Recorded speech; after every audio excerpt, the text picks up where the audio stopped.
Tired of ads interrupting your gripping investigations? Good news. Ad-free listening on Amazon Music is included with your Prime membership. Ads shouldn't be the scariest thing about true crime. Just head to amazon.com/ad-free true crime to catch up on the latest episodes without the ads. Enjoy thousands of Acast shows ad-free for Prime subscribers. Some shows may have ads. Shares for beginners. Phil Muscatello and Finpods are authorised reps of Money Sherpa. The information in this podcast is general in nature and doesn't take into account your personal situation.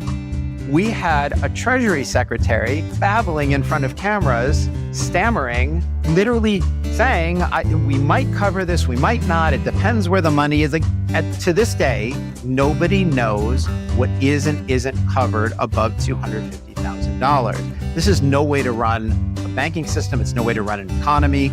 And by the way, if you're Janet Yellen, you know you're going to get asked that question. Sort it out with your advisors before you go on camera.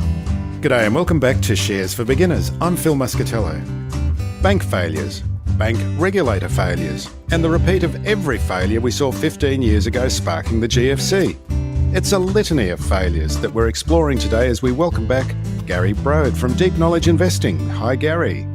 Hey, Phil. Thanks for having me. Great to be speaking to you again. Yeah, great to have you back again. And you're talking to us today from Nicaragua. How's life going there? Is that the monastic cell that you're in now that you were talking about on Twitter? It is. And you know, it's amazing. I'm a big believer in the philosophy of hedonic adjustment. I've stayed in beautiful suites in 5-star hotels, and it's amazing. You know, you walk in and you think, wow, this is so fantastic.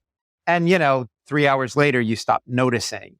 And, I walked into this, I basically, my room has brick floors, nothing on the walls. I have a bed, a small wooden desk and a nightstand and nothing else. And I felt disappointed. And, one day later, I stopped noticing and just got comfortable. And so here I am. But the country is beautiful. I was in Granada. I'm in Madeiras right now, which is right by San Juan del Sur.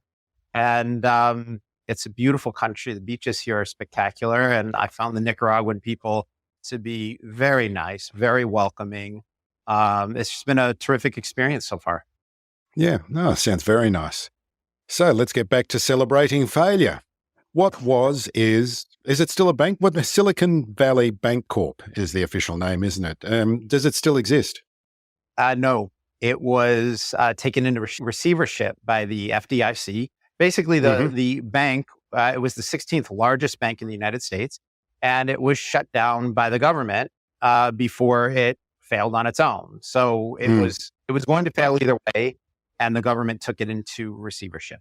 But it is gone. It is a bankrupt company.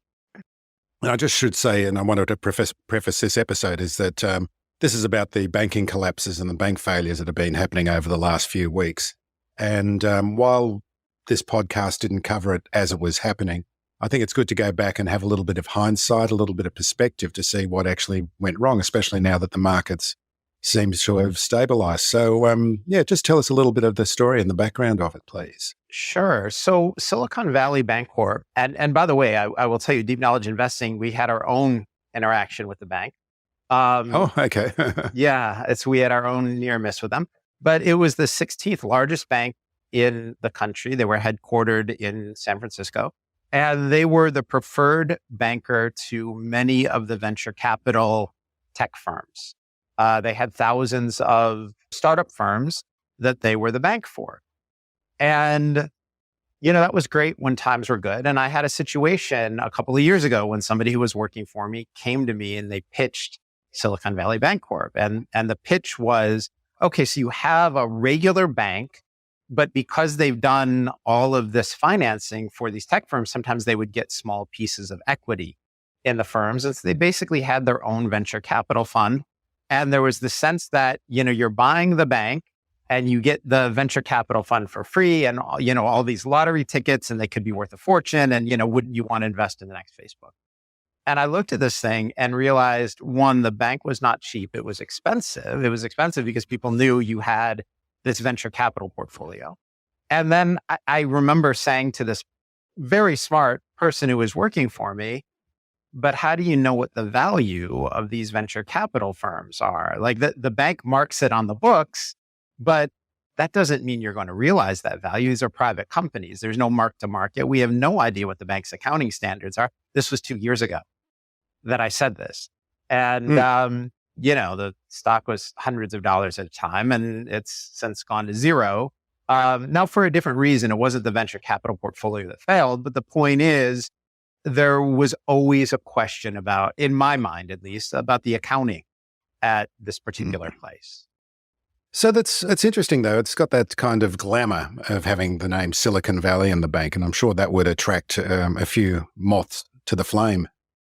Yeah, they were really well known. And the thing that they did well at first, which actually led to the downfall of the bank, was they found ways to lock up the money. And so let's imagine for a minute, Phil, that you were the CEO or CFO of this venture capital startup firm. And remember, when I say that, everybody imagines, these tiny firms, and they imagine, companies like, Apple Computer that get started in somebody's garage, or in someone's basement. Bootstrapping themselves up, yeah. Yes. And in fairness, there were companies like that. But most of the money at Silicon Valley Bankcorp was being held by gigantic tech firms who had multi-billion-dollar valuations and had billions of dollars in cash at the bank. More than 90% of the money held in that bank was from, just a dozen or 2 dozen accounts. And so that's where most of the money was. And what Silicon Valley would do is they wanted these firms to keep all of their money at the bank. And they would say, we will give you some extra interest, right? Or we'll give you preferred financing. Or in something that is particularly ominous, they would go to the executives of these companies and they'd say, hey, we'll give you guys a preferred rate for your personal mortgages, right? I mean, the conflict of interest here is horrendous. And what you had were these executives who theoretically should have known better and should have understood risk. And what they did was they acted like all of these freebies that they got had no cost. And anytime you know this, and for everybody who's listening to this, we all know the old expression, if it looks too good to be true, it is. So if I call somebody and say, hey, I'd like to offer you $1 million of free cash, just show up and sign this piece of paper. Don't worry, you won't owe me anything. It's free.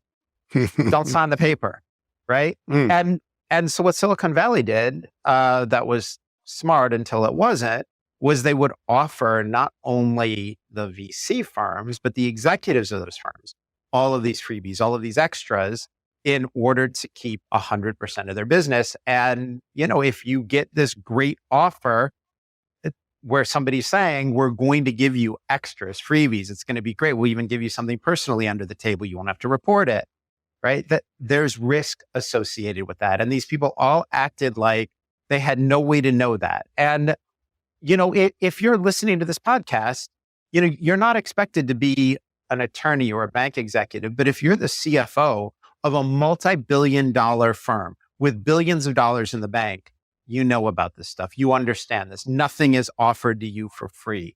Everything that somebody offers you will come with a cost or some associated risk. And people pretended like that wasn't the case, and it led to disaster. Okay, so it sounds like there was risk involved. And again, I should be prefacing this that we're basing this actual conversation on your latest Deep Knowledge Investing monthly newsletter, which we're going to publish on the blog post for this particular episode. So listeners can have a good read and a deep dive into what you've actually said about this. And it's a great article. I really enjoyed reading it. And the thing that you talk about mainly is about risk, and particularly duration risk. And it's to do with their bond portfolio, isn't it? That's right. And a lot of your listeners have probably heard or read the term duration risk and thought, wait, I don't know what that is. And it sounds like this very complicated finance term. It's actually very simple. It's just finance people like to use complicated terminology, right? So duration is simply... Like doctors, everyone has got to have their own jargon, their own Exactly, their own code. Right. Yeah. Right. We have our own language to pretend we know things that you don't know. But the concept is really simple. And we can explain it with a great example here. Duration simply means the length of time. And what happened with Silicon Valley was there was a change in the value of bonds that they held. So in this case, what they owned were US Treasury bonds. And Very safe, very safe. Everyone would expect them to be the safest things to have your money in. And in fairness, they are. If you buy a treasury bond that says you're going to get 2% interest, and let's say it's a 10-year bond, and for what it's worth, you can't get that. You get a higher rate right now, but this is an example, right? So if you buy a bond from the government and it's a 10-year bond at 2% interest, you will receive your 2% interest every year. And at the end of 10 years, you will receive $1,000. And so, question will be, what will $1,000 be worth in 10 years? But that's a whole inflation conversation, which I'd be happy to talk to you about another time. So to the extent that you will get paid, they are risk-free and they're considered to be risk-free. But here's the issue, Phil. That's only the case if you hold that 10-year bond to maturity. Maturity is simply a fancy word for saying for the full 10 years. If you buy a 10-year treasury bond today and you hold it for 10 years, you will get paid what you're expected to get paid, and you will have paid the price you expected to, and that's all fine. And so the duration risk that Silicon Valley had was they were borrowing from people at, 1%, 2%, something like that. But those people could pull their money out right away. And then they were lending to the US government at maybe 3%, 4% for a longer duration. And as people started to withdraw their money, Silicon Valley, the problem they had where they said, oh no, we can't hold these bonds to maturity. We actually have to sell them today at a loss. And the problem that they had was if they could hold their bond portfolio until maturity, the bank would have been fine. But because they had to start selling at a loss, the bond portfolio was worth less than the amount of deposits that people were able to withdraw. And when that happens, you have a bankruptcy. Tired of ads interrupting your gripping investigations? Good news. Ad-free listening on Amazon Music is included with your Prime membership. Ads shouldn't be the scariest thing about true crime. Just head to amazon.com/ad-free true crime to catch up on the latest episodes without the ads. Enjoy thousands of Acast shows ad-free for Prime subscribers. Some shows may have ads. Are you confused about how to invest? Life Sherpa can ease the burden of having to decide for yourself. Head to lifesherpa.com.au to find out more. Life Sherpa, Australia's most affordable online financial advice. And that's kind of like the asset backing of the bank, isn't it? That these bonds are That's right. actually where they hold their money. It's like the solid foundation, well, hopefully the solid foundation on which their fiscal strength is held. Right. And that's exactly how they ended up making the error. The bonds are risk-free if you can hold them to maturity. To maturity. Exactly. But if you have to sell them today, you might be selling at a premium, a discount. The price will be what it is. And so they had a situation where the current value of their assets they were liquidating was worth less than their liabilities. And again, when that happens and you run out of equity, it's a bankruptcy. And there's been a political narrative that alleges that a change to the rules allowing mid-sized banks a little extra leeway in oversight led to this situation. What are your thoughts on that? I mean, everybody loves to blame the previous administration. Exactly, right. In this case, that is 100% nonsense. And the reason for that is those regulations weren't the reason Silicon Valley failed. It was this duration risk. It was the fact that they didn't understand, or they knew and didn't care about the risk that they'd taken in their bond portfolio. And while the issues that we're talking about may sound complicated to somebody who is being introduced to bond math for the first time and some of this complicated finance terminology, if you're the CFO or the risk manager for the 16th largest bank in the country, this is the kind of thing any first-year finance student would know. These people have to know this. And by the way, the Federal Reserve knew it. Last year, the Federal Reserve called up Silicon Valley Bank and they said, guys, we're really concerned about this. This does not look right. And the bank ignored it. Now, maybe they didn't know. Maybe they didn't care. Maybe they were engaged, focused on other things, or there's always the possibility. And, this is an issue in my business as well with certain hedge fund managers and portfolio managers. People don't like to realize losses. A lot of times people don't want to sell something at a loss, which would have saved the bank. They want to sit there with their fingers crossed and hope maybe I'll get bailed out of this somehow. Maybe interest rates will change. Maybe we'll get the value back. And that's a very foolish way to go through life. Fingers crossed that, when the house is on fire, that it'll all be fine. And so those regulations wouldn't have caught this. That really is just a political narrative because, if you're the Democrats in Congress, blaming Donald Trump for something is politically popular. But this failure was not President Trump's fault. You can blame him for a lot of other things, but he did not cause the failure of Silicon Valley Bankcorp. Now, the other thing that seems to be happening is the discussion on whether there was or was not a bailout. Was there a bailout, and who's on the hook for that money? There 100% was a bailout, and everybody who's telling you there wasn't, they're lying in a very specific way, right? It's not just they're lying in a very, very tricky way, because what they're doing is they're telling you a very specific truth, right? So imagine you have a little kid in the house and, that little kid, eats a Milky Way candy bar before dinner and they're not supposed to. And so mom comes in and sees, what's going on and chocolate on the kid's face and says, "Hey, did you grab a candy bar?" And the kid says, "I did not have a Snickers bar." Okay, well, that's true, but you're answering the question in a very specific way.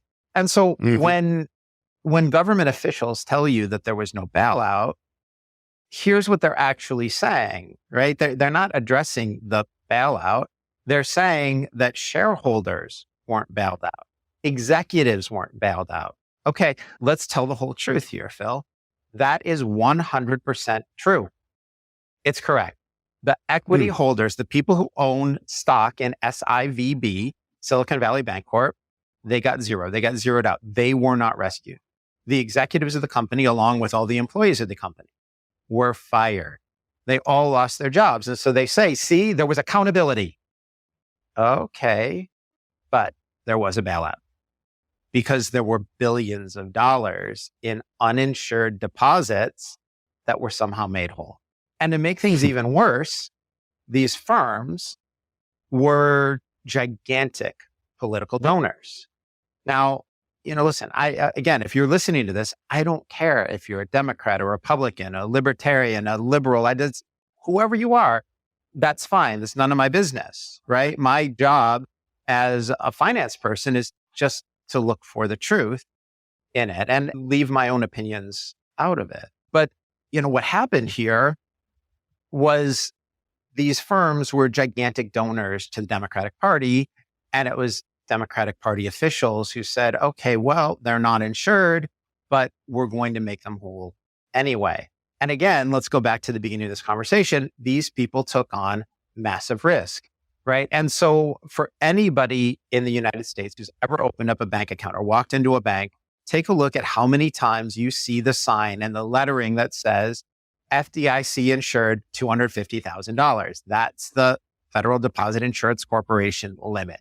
You cannot walk into a bank without seeing those words in 25 places. It is on every document. It's everywhere. These people knew that. And Phil, we can talk about, I put up Twitter threads about all the ways that these executives could have insured themselves, could have saved themselves, could have saved their firms. They didn't do that. They took on that risk voluntarily simply because they were getting all the extras, all the perks that we talked about before. They didn't want to give that up. And so what we have are corporations who were giant political donors who took on risk and then got money that they weren't entitled to by an illegal decree by Democratic officials. Now, if somebody wants to tell me, hey, Republicans do sleazy things too to favor the, yeah, I totally agree. It is a huge problem. Both parties do this nonsense and it's wrong and horrible. And I'm against all of this sleaze. In this case, these were Democratic donors bailed out by Democratic officials. When Republicans are in power, they do the same horrible, stupid things. So I'm not taking a political side on this, but there not only was a bailout, it's a bailout where the optics are horrendous. Is this a similar situation to what happened at Credit Suisse? In some ways, it is. Credit Suisse has had issues with asset quality for a really long time. if you take a look, the value of that stock has been sliding for well over a decade. It's kind of been known in the finance community for a really long time that they had issues with the quality of their assets. And in the case of Credit Suisse, you're talking about, your national flagship bank or one of two. And so the thing that is similar there is you've got, two national flagship banks. One of them bought the other one, but they did it with a government guarantee. And so basically, like we had in the US and like we had in the US in 2008, you had a situation where if something worked out, the stockholders and executives got paid very well. If it didn't work out, people said, oh, this is a public problem. And the losses got socialized, right? And again, these are different administrations, different party. Republicans have done this. Democrats have done it. The Swiss have done it. The Americans have done it. This is an issue all over the place. But basically, if you have the opportunity to earn huge returns when something works, then you need to own the losses. And the moral hazard that we have just now in 2023 in the US in the banking system, or 2023 in the Swiss banking system, is the same as we had in 2008 in the US banking system, which is, the profits are mine, the losses are ours. And that's not a situation that should happen, B is consistent with any capitalist system. And it sounds like they can hold that over the heads of government by saying, well, look, if the banking system fails, we're all screwed. That's right. And, I was having an interesting conversation on Twitter with Enrique Abiada a day ago. He's somebody I really like and respect. He's a smart guy. He's a good stock picker. Really nice. Yeah, he's been on the podcast a couple of times. He's a great character. Yeah. Love Enrique. And he was pointing out to me that, he took issue with the letter, which you're graciously going to make available to your subscribers. I hope you all read it. But, Enrique took issue with it, saying, hey, this was a bailout of the banking system. People were worried about everybody pulling deposits out and holding cash or, putting it in treasuries. They didn't want one bank run or three bank runs in this case to turn into 300 or 3,000 and have a whole collapse of the system. And he pointed out that, if we would have had this in another favorite industry like agriculture, where there are a lot of government subsidies, they would have done the same thing. And my response to him was, Enrique, you're 100% right. He is correct on that. The point that I'm making is that we had a bailout in 2008. They told us this time there's no bailout. There was a bailout. People who avoided paying for insurance or avoided doing things that would have protected them in these situations didn't do so. And somebody else got stuck with the losses. That is a bailout. So I agree with Enrique. He's right. And you're right, Phil, that this is a situation where they do hold it over people's heads. They say, well, we don't want the whole system to collapse. But let me remind everyone, sorry, Phil. Yep. Keep going. But let me remind everybody that the more times you do something like this, the more people realize, oh, wait a minute, I'm incentivized to engage in ridiculously risky behavior because if it works, I will make a fortune. If it doesn't work, I'll say, well, you don't want us to fail, and we get bailed out. And so every time you do this, you send the message to the people running the system, the people running these firms, go take ridiculous risks. You'll make a lot of money or we'll cover the losses. And so when you do this again and again and again, you don't end up saving the system. You just end up with bigger and more frequent risks to the system. What they're doing, it saved things today, just like what they did in 2008, saved things then. But if nobody is ever held accountable for failure, then what you're going to get is a lot more failure. And we'll start to see these kinds of events happening more frequently and with more money on the line. So this whole we saved everybody narrative is complete nonsense. No, you just kick the can down the road and put us in a position where we will be taking more failure risk later on. So let's imagine a world where there's Treasury Secretary Gary Brode. How would you deal with the situation? How would you disincentivize people? And we're just talking in fantasy land here, of course. I would say three things. One, let's talk about what the regulators got right. They closed down Silicon Valley Bankcorp and two other banks. That was the right thing to do. these banks had liabilities and excessive assets, and you don't want this stuff cascading. And there was failure, and the people who were held accountable were the executives, the employees, the risk managers who we've talked about, and the shareholders. Those people all ended up either out of a job or getting zero. So the regulators got that right. And let's, give them a round of applause for that. That was the right thing to do. What I would have done with the depositors is I would have said, you're insured for $250,000. Now, the narrative and this is a false narrative, the narrative that people talked about was, oh, no, you can't do that because, there's payroll and you don't want everybody losing their jobs and this will all be awful. No, right? They made it seem like mom and pop were going to lose their savings. Okay. First of all, I'm going to make this point again. You cannot walk into a bank in the United States without seeing 20 places FDIC insured at $250,000. And there are lots of ways to either buy insurance or get around those limits. And if you want, again, we can talk about those. But when you're the CFO of a multi-billion-dollar firm, you know about this, right? And if you are an employee, if you're employee 17 at a venture capital startup, again, it's the same thing. If it works, you're going to make Facebook money, right? You're going to make the kind of money that, PayPal money, right? You'll become immensely wealthy.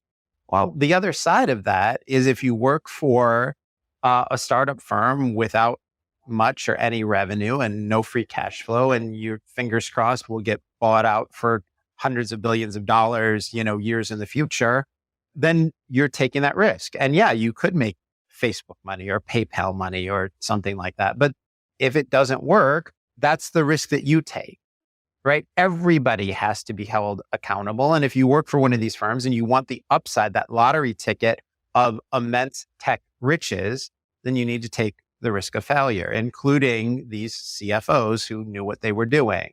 And again, there were ways around that. So I would have simply said to people, I'm sorry, but you knew it was $250,000 limit. Now, to make things even crazier, you can buy insurance. You could have bought treasury bonds at Treasury Direct, which would have been perfectly safe if you're the CFO of these firms.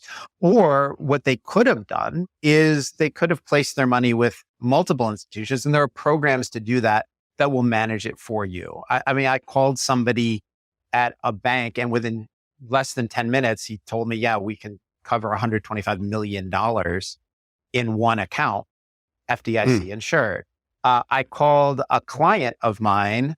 I'm not allowed to use his name, but he's at LPL. I think they can cover, by spreading deposits around, something like $150 million and all of it's insured. They didn't do that because they wanted the perks of having all their money at Silicon Valley Bankcorp.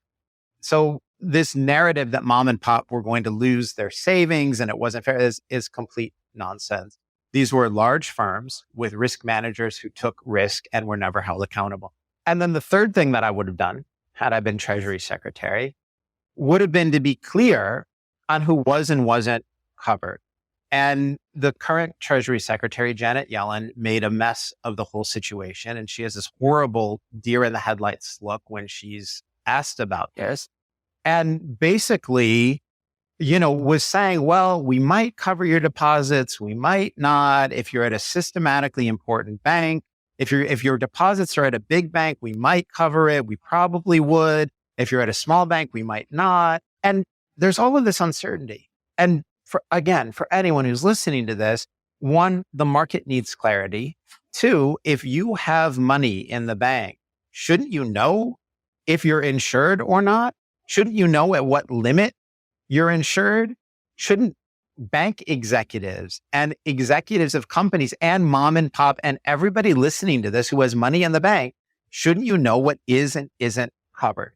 We had a Treasury Secretary babbling in front of cameras, stammering, literally saying, we might cover this, we might not. It depends where the money is. To this day, nobody knows what is and isn't covered above $250,000. This is no way to run a banking system. It's no way to run an economy. And by the way, if you're Janet Yellen, you're going to get asked that question. Sort it out with your advisors before you go on camera. right? It wasn't like somebody knocked on her door at 3 a.m. with a TV camera and said, Secretary Yellen, we didn't answer on this. What's going on? Yeah, what's going on? Right. No, she got dressed, put her shoes on, walked into a room where she knew there were going to be cameras. Like, she had to know that question was coming, prepare in advance, give people clarity. And how do you get to be a senior executive for the US government for decades without knowing that you need to give people clarity, without knowing that when the cameras are on, you need to explain to people, this is our policy. And there even was like a 2-day period where the Treasury Department was saying one thing, the Federal Reserve was saying something else. Nobody was saying anything clear. Answers were shifting.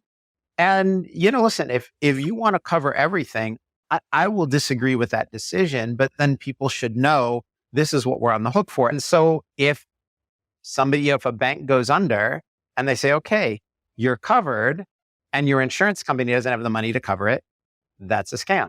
If the government prints money to cover it and steals from the rest of us in order to cover it, that's a scam. Again, this is no way to run a banking system. Which brings us neatly to the topic of inflation and back to the real world where Janet Yellen is the Treasury Secretary, not Gary Brode.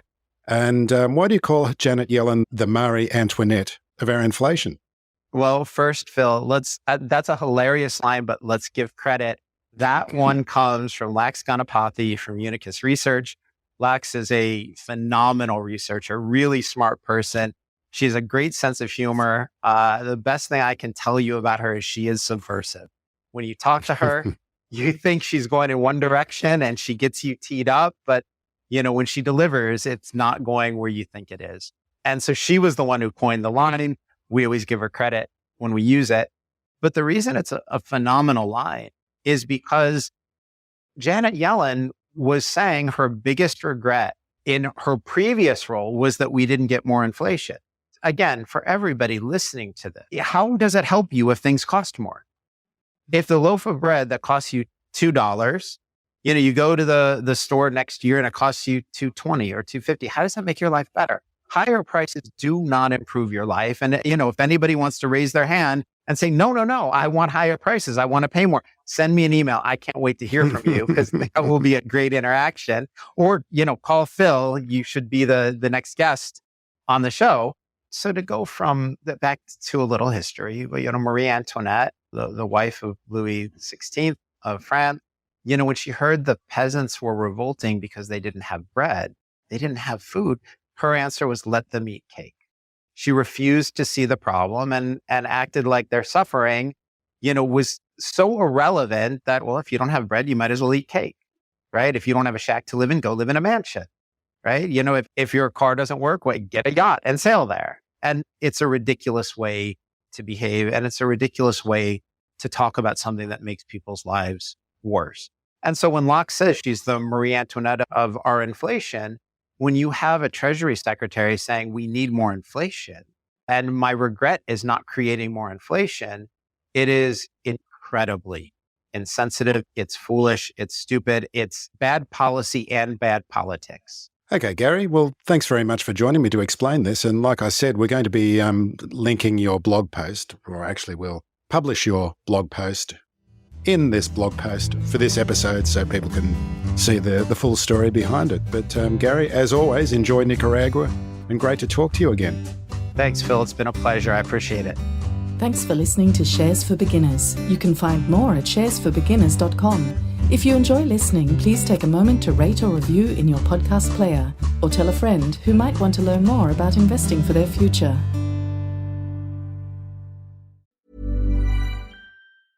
Did you know that personal information, like addresses and phone numbers, is collected and sold by data brokers across the internet? Fortunately, Aura steps in, scanning the web, sending you alerts, and requesting the removal of your info when found. Get a 14-day free trial of Aura's full toolkit, including ID theft protection, parental controls, and more at aura.com/safety. That's AURA.com/safety.